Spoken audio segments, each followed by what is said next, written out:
This is tutorial number 79, and it covers the view positions within Catia V5. To start off, open up the fishing reel step file, which is located on the DVD.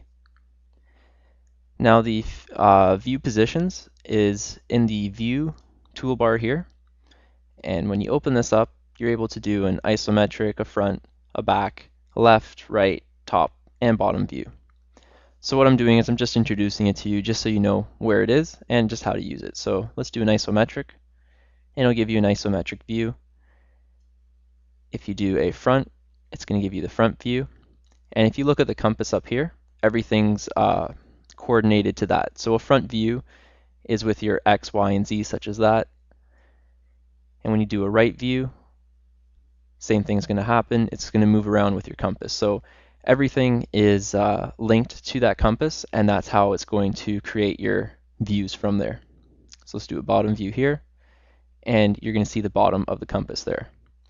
So all of your views are connected through, and you can predict which one you're going to see by looking at the compass. So like we just did, the bottom view, you can see that this is the bottom of the compass, so you're probably going to get the bottom around here.